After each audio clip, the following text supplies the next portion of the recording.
Amém, irmãos. Peço a vocês que abram a palavra de Deus no livro de Atos, capítulo 1. Faremos a leitura do versículo de número 11.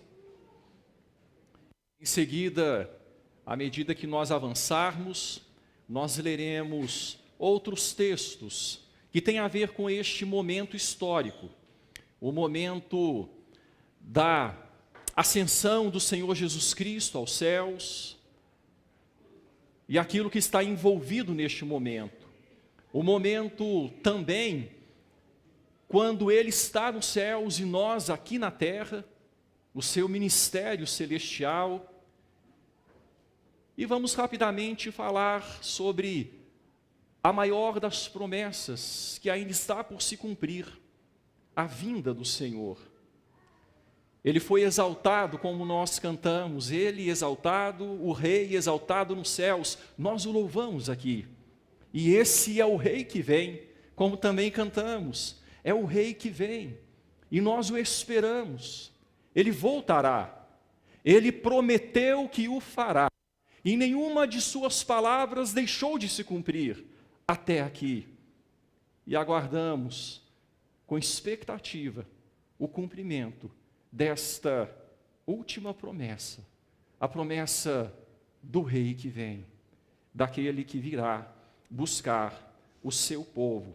Em Atos, capítulo 1, então, o versículo de número 11, o texto assim diz: e lhes disseram, aqui palavras de anjos, anjos do Senhor, num momento muito especial: varões galileus, por que estáis olhando para as alturas? Vamos ler juntos a parte final do versículo. Este Jesus, que dentre vós foi assunto ao céu, virá do modo como o vistes subir. Vamos ler mais uma vez a parte final.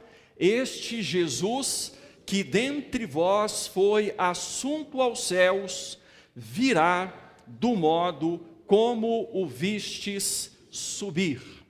Ele virá do modo como subiu. Ele virá do modo como subiu. Quero que você volte um pouco em sua Bíblia e vá comigo para Lucas capítulo 24. Vamos entender um pouco desse momento. Lucas, capítulo 24, a partir do versículo de número 50.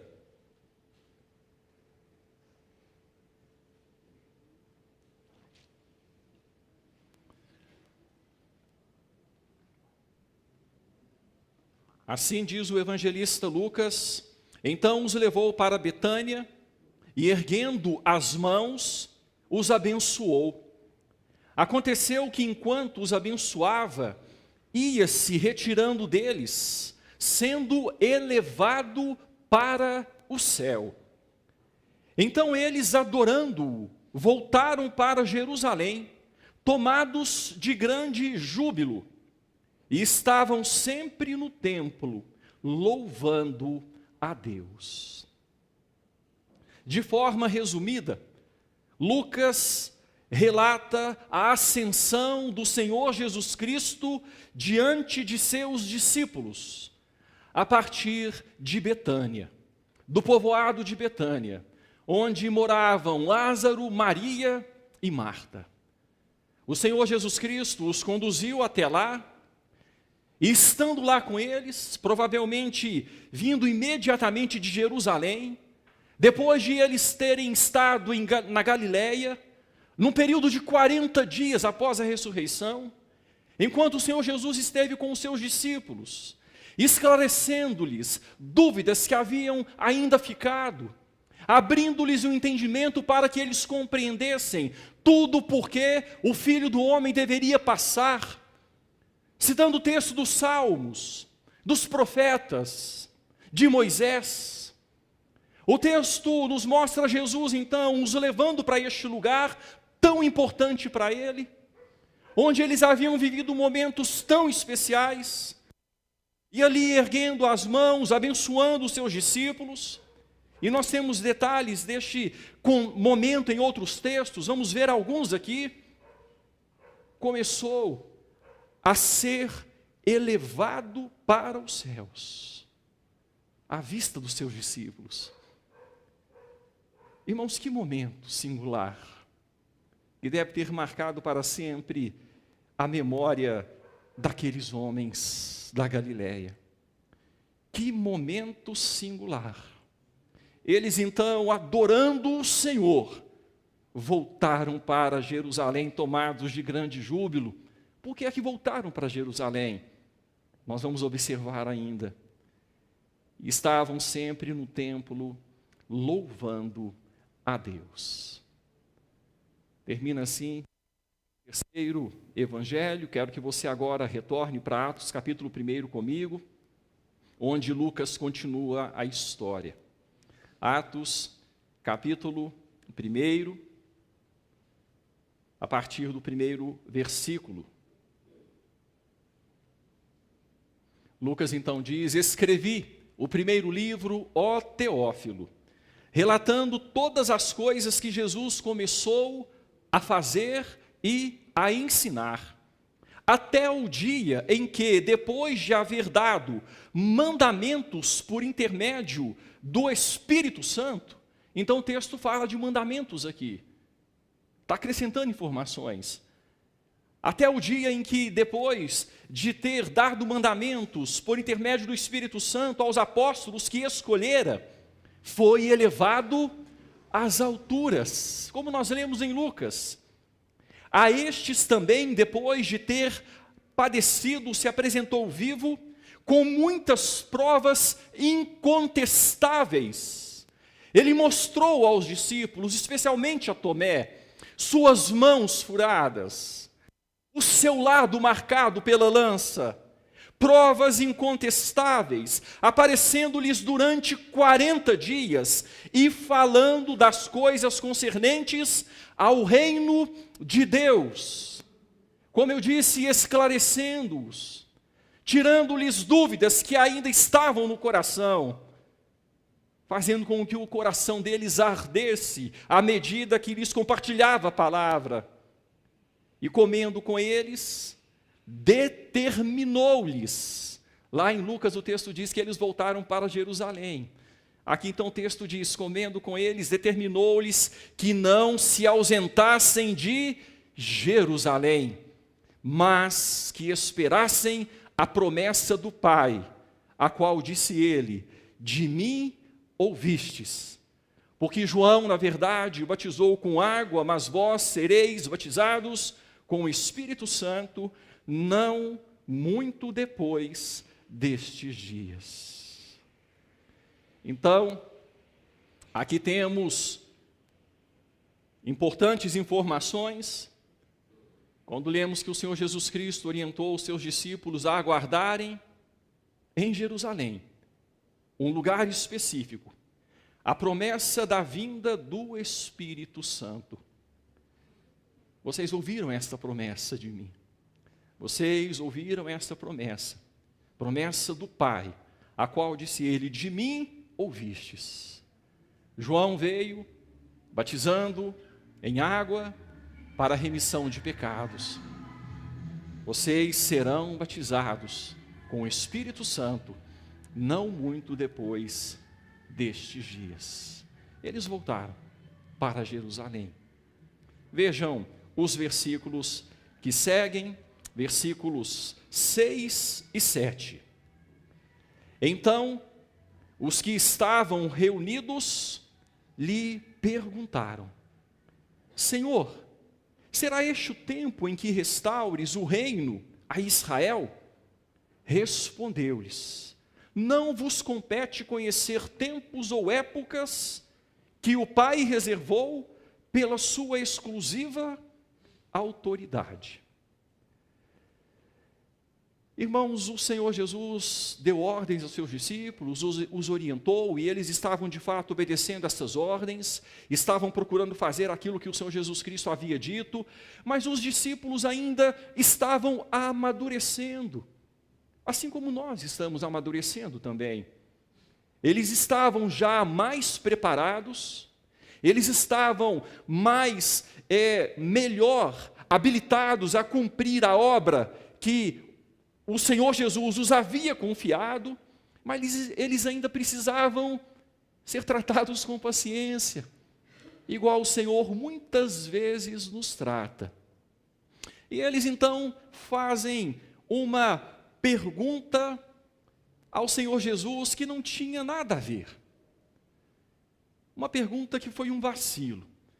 E o Senhor Jesus Cristo foi cortês com eles. Olha, não vos compete saber tempos ou épocas que o Pai reservou pela sua exclusiva autoridade. Em outras palavras, no nosso português bem direto, o Senhor Jesus Cristo estava respondendo para eles o seguinte: não é da conta de vocês. Senhor, será esse o tempo que restaures o reino a Israel? Não é da conta de vocês. Vocês não precisam saber disso. Isso não vai acrescentar nada àquilo que eu já compartilhei com vocês. Mas ele foi cortês. Ele respondeu com paciência os seus discípulos. E ele então voltou para aquilo que era o ponto de ensino, aquilo que ele estava compartilhando com os seus discípulos, versículo de número 8. Mas recebereis poder ao descer sobre vós o Espírito Santo. Vocês estão voltando para Jerusalém, conforme eu determinei que vocês fizessem, para esperar o Espírito Santo, a promessa do Pai, que de mim ouvistes. Então vocês receberão poder ao descer sobre vós esse Espírito Santo, a fim de que sejam minhas testemunhas, tanto em Jerusalém, quanto em toda a Judéia e Samaria e até aos confins da terra. Os discípulos não tinham ideia da dimensão até onde chegaria o projeto de Jesus. Eles não tinham ideia. Aquilo que Jesus construiria a partir deles. Eles não tinham ideia, por exemplo, que em 2025 haveria igreja no Brasil.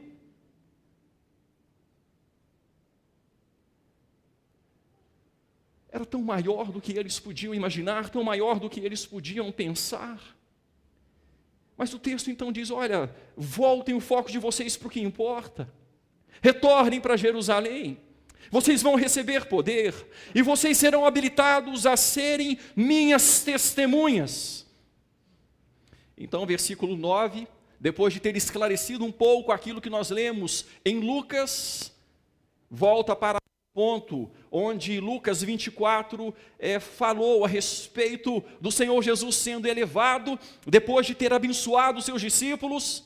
Ditas essas palavras, foi Jesus elevado às alturas à vista deles, e uma nuvem o encobriu dos seus olhos. Então foi esse o contexto mais explicado. O Senhor Jesus foi sendo elevado à vista deles. Depois desse diálogo, desta determinação, desta orientação, o Senhor Jesus foi sendo elevado à vista deles, uma nuvem o encobriu dos seus olhos. Que momento singular, certamente inesquecível para aqueles homens. Aí nós chegamos então no nosso texto, versículos 10 e 11, e assim então diz a palavra, e estando eles com os olhos fitos no céu, o Senhor Jesus já havia sido encoberto por uma nuvem, ele foi subindo.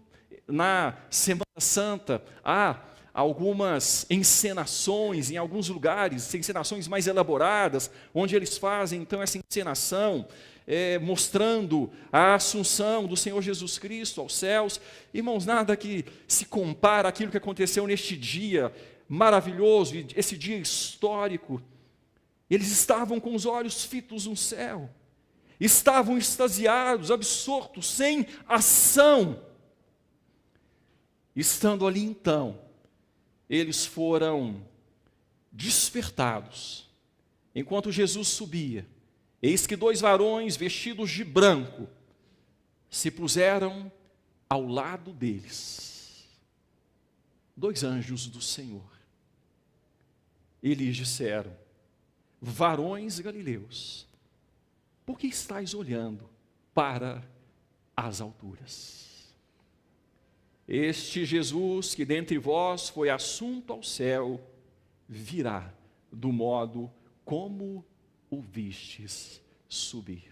Sim, ele virá do modo como foi visto subir. Ele virá. Foi necessário que os discípulos fossem despertados. Não é hora de olhar para o céu. Não é hora de colocar os olhos no céu. É hora de olhar para a terra. Há trabalho a fazer. Ele virá do modo como o viste subir. Os discípulos entenderam o recado. Os discípulos entenderam aquilo que os anjos lhes falaram. Enquanto esperavam a volta do Senhor Jesus Cristo, eles não deveriam olhar para o céu. Eles deveriam olhar para a terra, vivenciando algumas ações, vivenciando obediência, vivenciando oração, vivenciando evangelização. Enquanto aguardavam a volta do Senhor Jesus, eles deveriam olhar para a terra, vivenciando obediência. Vejam o que diz os versículos 12 e 13. Então, o que eles fizeram? Voltaram para Jerusalém. Estavam caminhando, estavam de caminho para Jerusalém, já ali do monte chamado Olival, ou Monte das Oliveiras, estavam se aproximando. Então voltaram para Jerusalém, do monte chamado Olival, que dista daquela cidade tanto como a jornada de um sábado. Quando ali entraram, subiram para o cenáculo, onde se reuniram Pedro, João, Tiago, André, Filipe, Tomé, Bartolomeu, Mateus, Tiago, filho de Alfeu, Simão, o Zelote, e Judas, filho de Tiago. Os 11 discípulos, com exceção de Judas. Eles obedeceram. Enquanto aguardamos a vinda daquele que virá, devemos olhar para a terra, vivenciando ações. Devemos vivenciar obediência. E imediatamente eles fizeram isso. Ele nos mandou ir para Jerusalém. Então vamos para Jerusalém, embora não fosse o destino, a escolha mais segura. Era perigoso estar em Jerusalém. Há poucas semanas o Senhor deles havia sido crucificado. Há poucas semanas se levantaram contra Jesus de Nazaré. Não era seguro estar em Jerusalém. Vejam o que diz o livro de João, capítulo 20, versículo de número 19.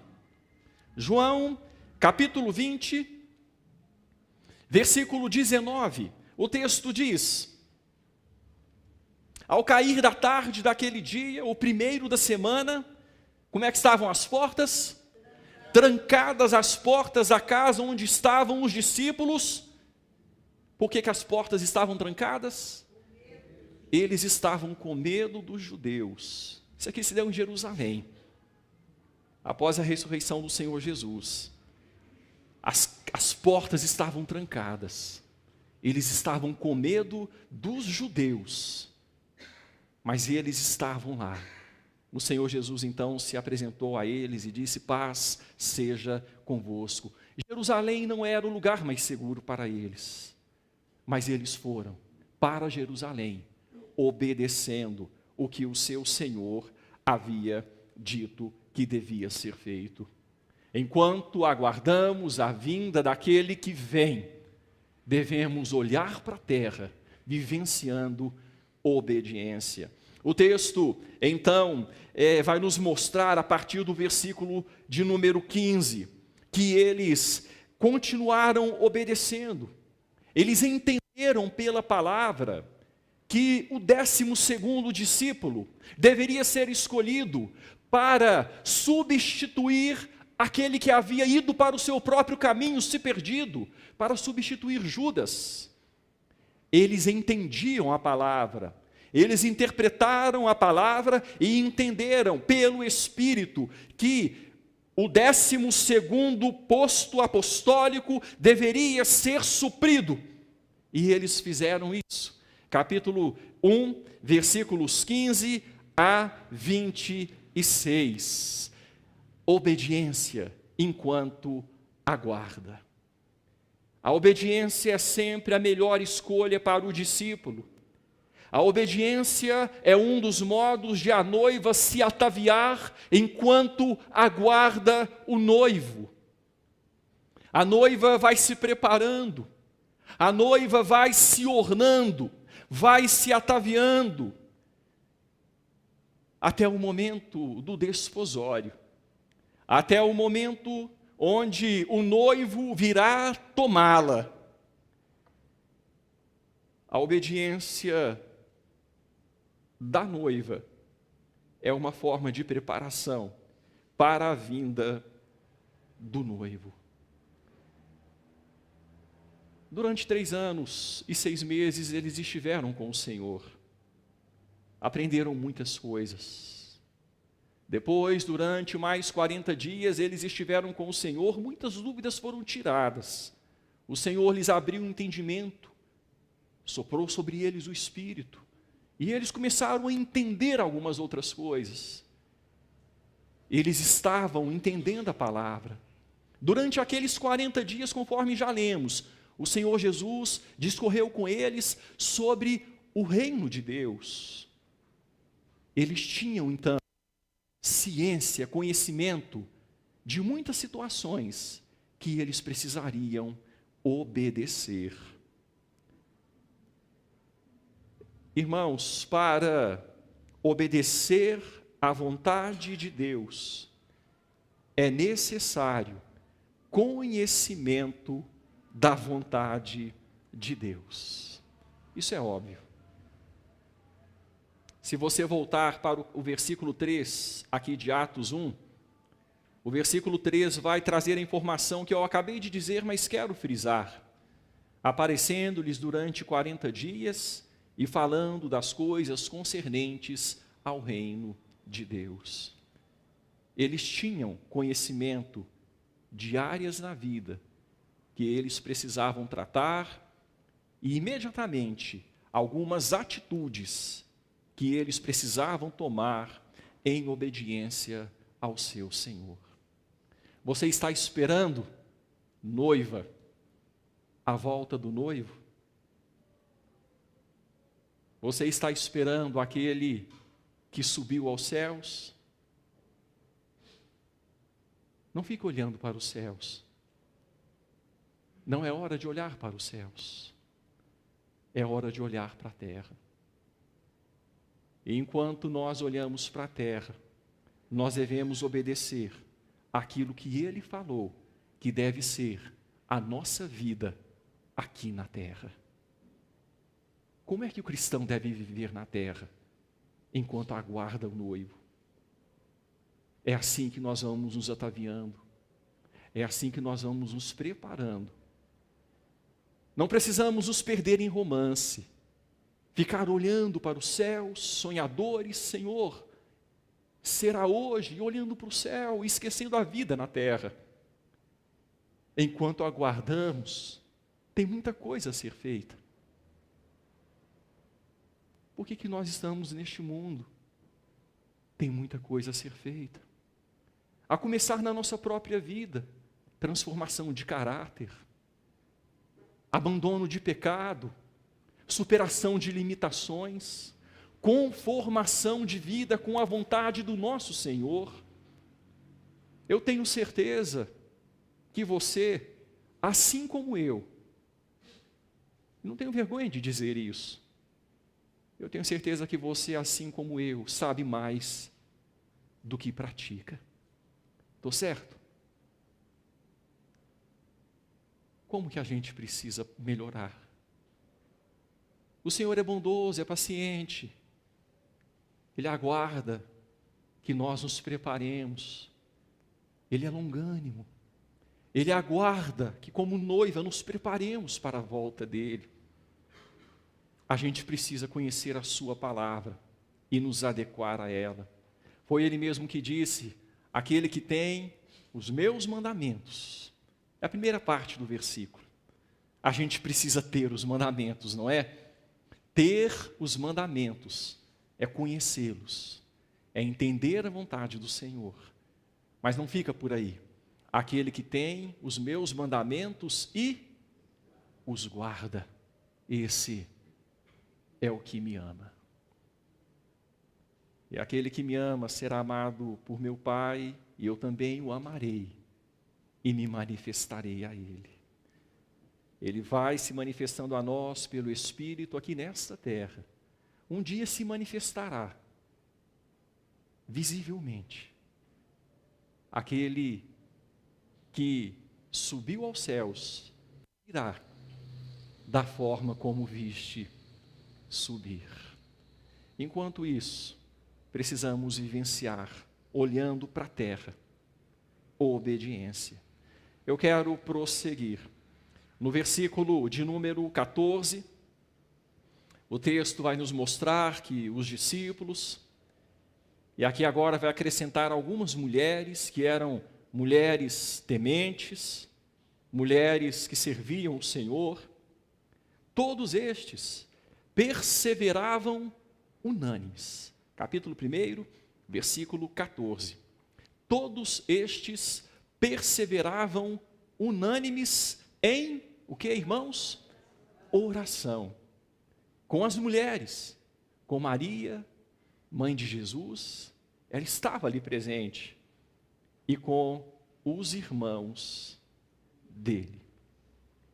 Irmãos que não criam nele até então, mas que foram sendo tocados pelo Espírito Santo, a ponto de um deles lá na frente dizer, como nós lemos no início do culto, Judas, o Judas que escreveu aquela epístola, irmão do Senhor Jesus. A gente, para ficar mais certo, meio irmão, filho de José e de Maria.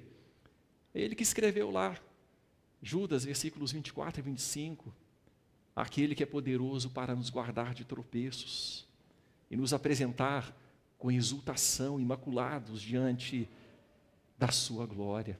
Ele estava aqui nesse dia. Todos estes perseveravam unânimes em oração com as mulheres, com Maria, mãe de Jesus, e com os irmãos dele. Enquanto aguardamos a volta do Senhor Jesus, não devemos olhar para os céus, devemos olhar para a terra, vivenciando oração. Um coração dependente, um coração que busca o Senhor, um coração que clama, entendendo que o Senhor tem algo para nós aqui. Ele tem fruto para ser colhido através do nosso trabalho. Enquanto aguardamos a vinda do Senhor, o Senhor que foi assunto aos céus, devemos manter o relacionamento vivo. E esta vida pulsante é mantida por meio de oração. A gente precisa orar.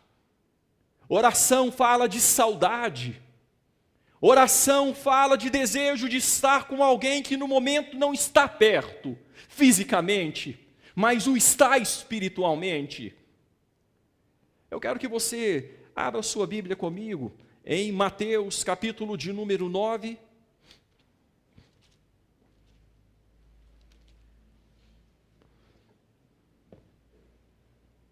Uma situação que traz uma resposta do Senhor Jesus Cristo quando ele foi arguido, e ele então respondeu como o texto diz.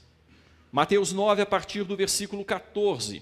Eu leio rapidamente o texto, e diz assim: vieram depois os discípulos de João e lhe perguntaram: por que jejuamos nós e os fariseus, muitas vezes, e teus discípulos não jejuam?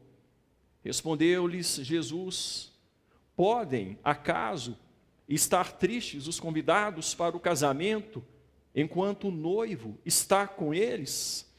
Dias virão, contudo, em que lhes será tirado o noivo, e nesses dias hão de jejuar.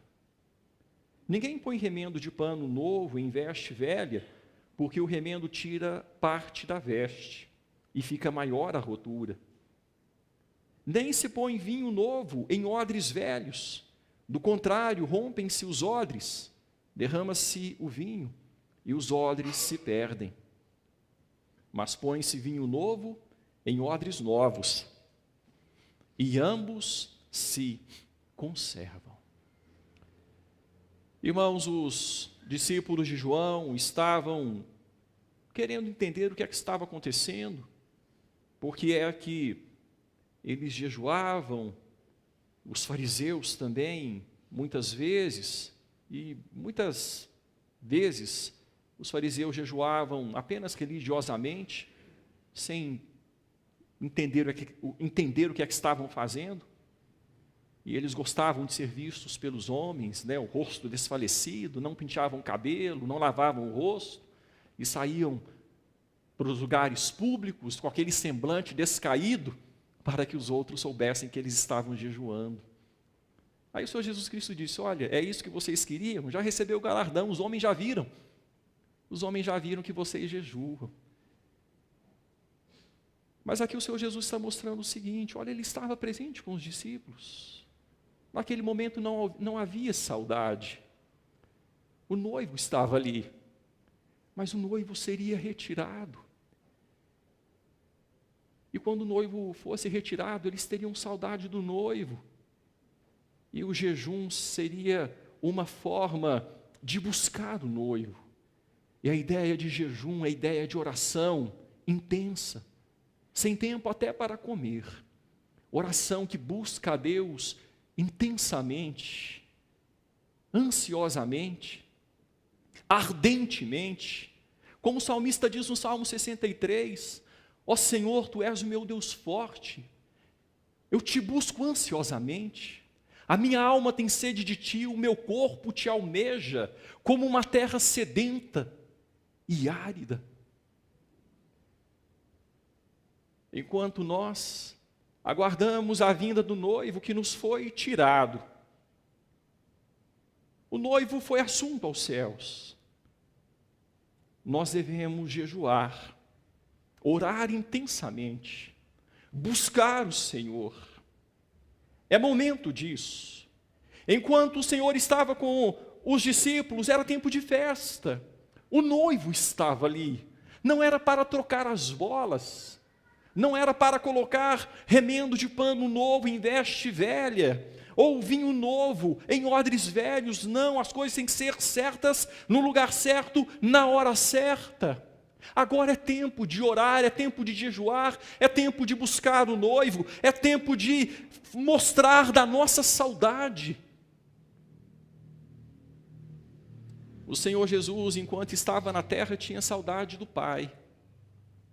Ele jejuava. O Senhor Jesus, quando estava na terra, tinha saudade do Pai. Ele orava tanto, jejuava tanto, porque tinha tanta saudade. Em alguns momentos as pessoas chegaram oferecendo comida a ele, os discípulos, e eles diziam: olha, outra comida tenho a comer que vocês não conhecem. E eles: que comida é essa que o Senhor tem a comer? Será que alguém trouxe comida? A minha comida consiste em fazer a vontade do meu Pai que me enviou, em realizar a sua obra. Acordava cedo, os discípulos iam procurá-lo, ele estava a sós, orando. Saudade do Pai. Ele havia deixado o céu, ele havia vindo à terra por amor a nós. A comunhão eterna com o Pai, por um tempo, foi diminuída, mas não interrompida. Ele não estava lá no céu, mas ele podia falar com o Pai, por isso ele orava aqui da terra. E hoje, enquanto nós aguardamos o retorno daquele que subiu, nós devemos olhar para a terra, vivenciando oração. Como o livro de Atos fala de oração, quando a gente começa a folhear o livro de Atos, vamos ver tanta oração, como os discípulos oravam, como os discípulos buscavam o Senhor, e como hoje nós precisamos orar, como a igreja precisa orar, especialmente quando vemos como o mundo tem se afastado da vontade de Deus. À medida que nós vemos o mundo se afastando, tentando criar novas realidades, que na verdade são realidades contrárias àquilo que Deus disse que é o normal, aquilo que Deus disse que é o saudável, aquilo que Deus disse que é o bom para o homem, o bom para a humanidade. E o homem tem se destruído.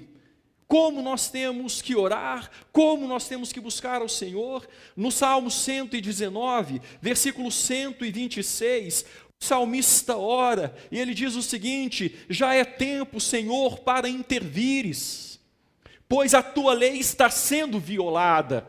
Uma oração que nós devemos fazer como povo de Deus nos dias de hoje: Senhor, intervenha. Senhor, haja. Senhor, manifesta o teu poder, como fogo faz queimar os gravetos. Diz o profeta Isaías: desce, Senhor, manifesta, mostra a tua face, age, Senhor. A tua lei tem sido violada, a igreja deve orar, a igreja deve buscar a Deus, enquanto aguarda o noivo.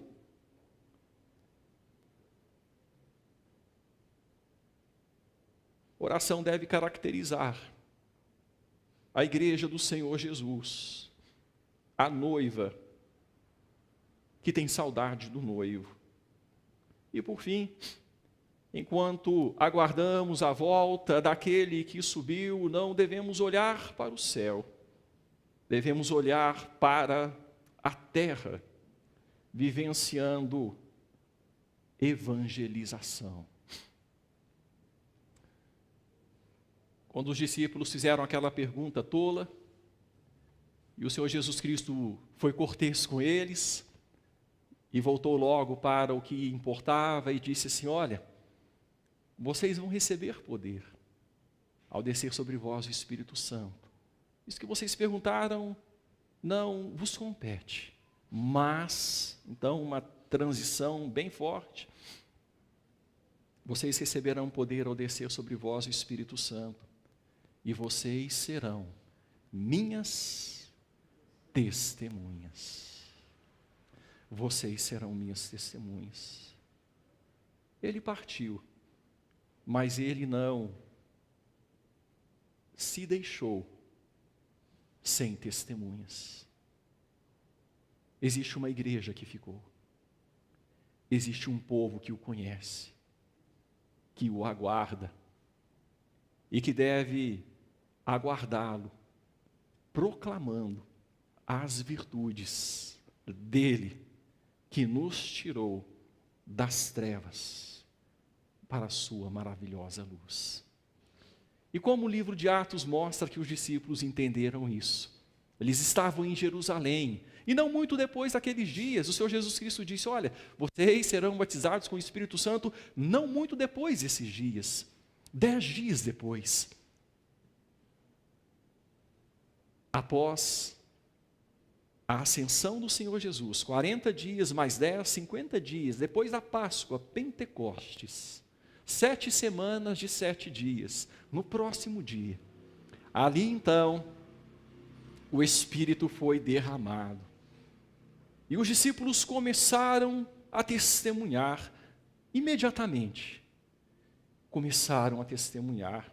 No capítulo 2, versículo de número 11, resumindo bem aqui toda a história, o texto fala de uma multidão que estava em Jerusalém, pessoas de todo o Império Romano, judeus espalhados pelo Império que estavam lá para aquela festa, pessoas de origem judaica, descendentes de judeus e que voltavam, que ainda guardavam vínculo com os seus antepassados. E o texto vai dizer então no versículo 11, tanto judeus como prosélitos, gentios que eram tementes a Deus, cretenses, arábios, como os ouvimos falar em nossas próprias línguas as grandezas de Deus. Ali, naquela manifestação histórica do derramamento do Espírito Santo, aquele milagre de línguas que eram manifestadas, não sem entendimento, mas com entendimento, porque aqueles galileus falavam, e aquela multidão estrangeira ouvia na própria língua materna as grandezas de Deus. Começou o testemunho no poder do Espírito. Eles receberam o poder e começaram a testemunhar. Aí no versículo de número 14 o texto diz, então se levantou Pedro com os 11 e erguendo a voz advertiu-os nestes termos, varões judeus e todos os habitantes de Jerusalém, tomai conhecimento disto e atentai nas minhas palavras. E ele pregou o Evangelho, ele pregou a palavra, ele deu testemunho do Senhor Jesus Cristo. E nós chegamos no versículo de número 37, o texto diz, ouvindo eles todas estas coisas, compungiu-se-lhes o coração deles foi como que traspassado por um punhal, o coração daquela multidão. E eles perguntaram a Pedro e aos demais apóstolos, que faremos, irmãos? Respondeu-lhes Pedro, arrependei-vos, cada um de vós seja batizado em nome de Jesus Cristo para a remissão dos vossos pecados, e recebereis o dom do Espírito Santo. Eles pregaram a palavra, eles falaram de Jesus, e na conclusão então eles disseram, vocês devem crer, vocês devem se arrepender, vocês devem ser batizados, vocês então receberão o dom do Espírito Santo. Então os que lhe aceitaram a palavra foram batizados, havendo um acréscimo naquele dia de quase 3.000 pessoas. Versículo 41. Eles pregaram, testemunharam. E quando folheamos o livro de Atos, nós vamos ver oração, vamos ver pregação, vamos ver conversão, e vamos ver a igreja saindo de Jerusalém, indo por toda a Judéia, Samaria e até os confins da terra. A noiva sendo adornada, a noiva sendo preparada para o retorno do noivo.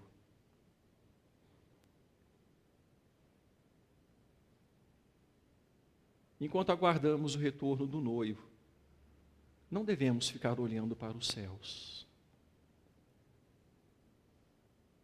O modo de aguardar a vinda do noivo deve ser vivido olhando para a terra. Devemos nos preparar como noiva e nosso grande dia de noiva deve ser caracterizado por obediência, oração e evangelização. Hoje Ele está nos céus. Hoje o nosso Senhor está à destra do Pai. E de lá Ele intercede por nós, é o seu ministério. Pós-ascensão, o seu ministério celestial, Ele vive para interceder por nós, diz o livro de Hebreus, capítulo 7, versículo 25. Judas fala que Ele é poderoso para nos guardar de tropeços e para nos apresentar com exultação, imaculados diante da glória dEle, a glória do noivo, quando virá. Enquanto aguardamos, devemos saber que Ele mesmo nos fortalecerá para que tenhamos a condição de viver como Ele espera que o façamos. Quando a saudade aumentar e o coração ficar pequeno, apertado, enquanto aguarda a volta do Senhor, devemos nos lembrar das palavras dos anjos. Ele virá do modo como o vistes subir. E então, renovados em ânimo, devemos prosseguir, olhando para a terra, obedecendo, orando e evangelizando, nos adornando, preparando-nos assim para a sua vinda. Peço a você que fale com o noivo neste momento.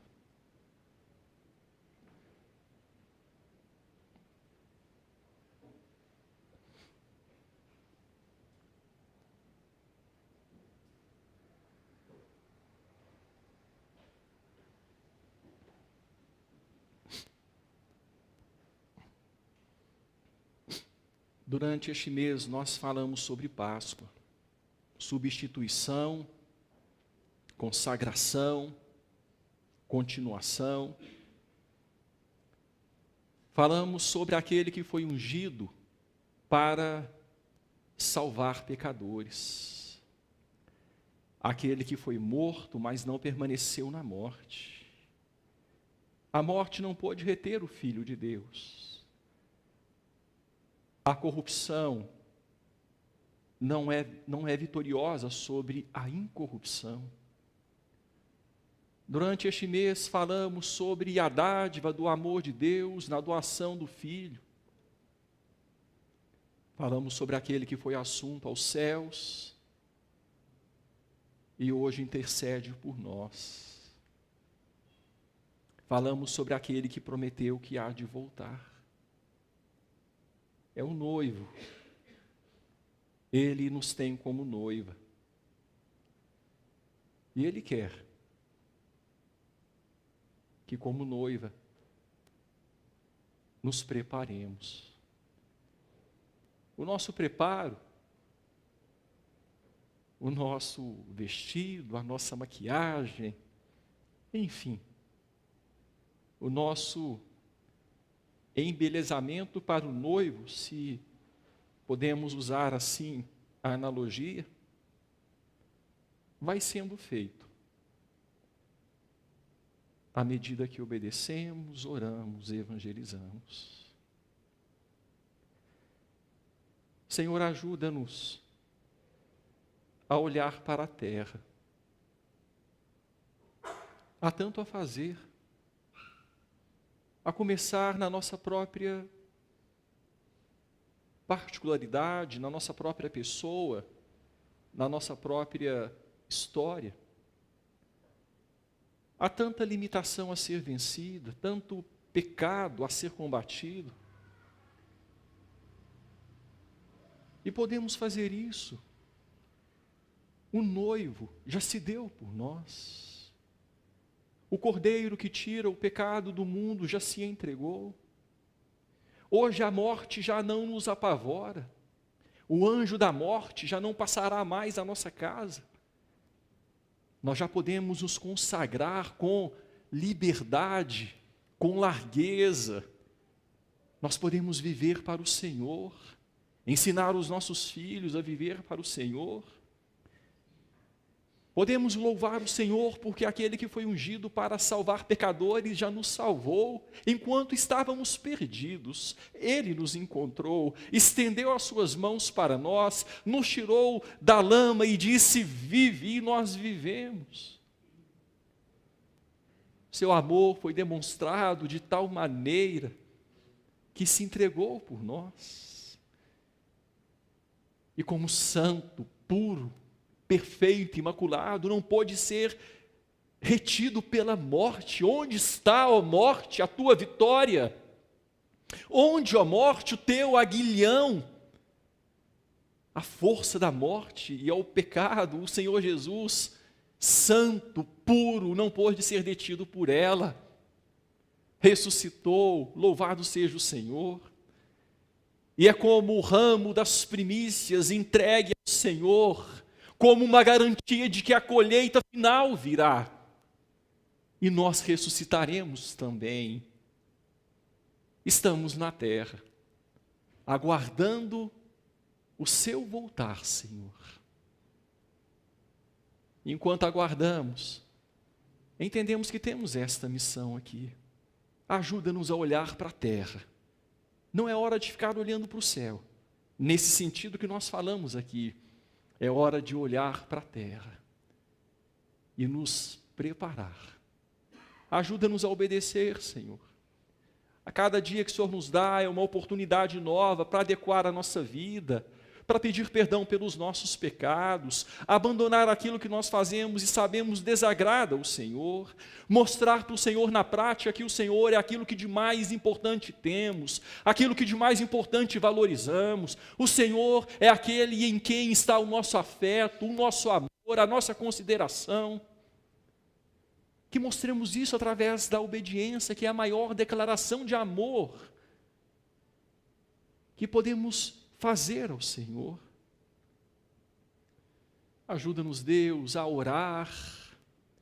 Na oração, o relacionamento vai sendo mantido, a chama vai sendo alimentada.